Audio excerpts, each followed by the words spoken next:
I moved in the late 90s to Asia, to Singapore actually, to start buying stressed and distressed assets, and then joined Deutsche in '99.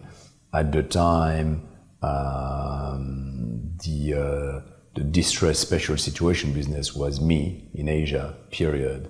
And then a couple of people helping me out of London. Su Chen then joined me very quickly.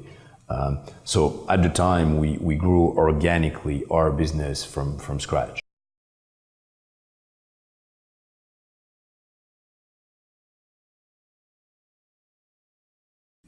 We transact in liquid assets, in stressed assets. There's high capital costs for the banks.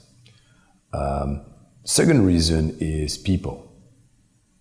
You need to have highly qualified people to understand those assets, to value those assets, to transfer those assets, to sell those assets. And today, the banking world is not anymore the place of choice for the hardest working and most talented individuals. Why?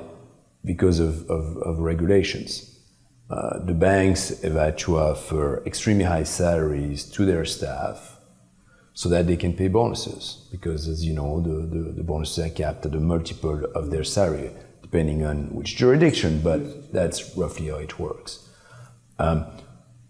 What it means is that you create a top-heavy environment where people are incentivized to stick around for high salaries. They're not necessarily incentivized to work hard, and they know that their performance is capped. So for young, ambitious people, it's not anymore the environment where you want to operate.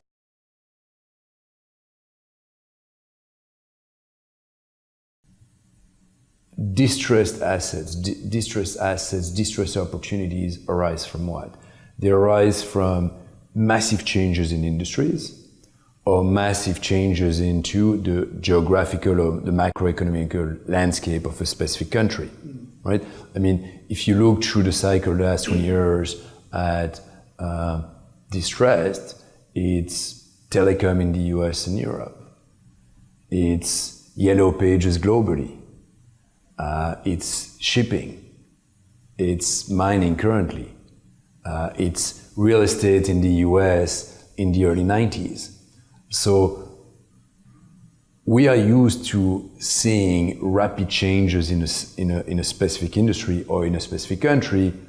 The Asian financial crisis in the late 90s, Argentina's default and the deval in Argentina in 2002, 2003. So those sudden massive changes create opportunities.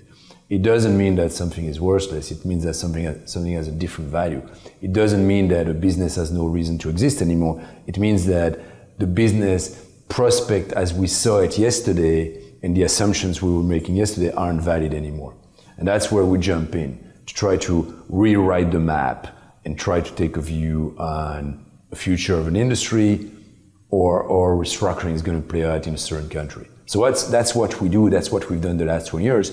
And the current cycle and China slowing down and its impact on commodity prices, its impact on Indonesia, on Australia, on Brazil, in many ways it's nothing new to us. It's something we do, it's just a different equation that one has to try to solve, to provide liquidity to a market that certainly has no liquidity.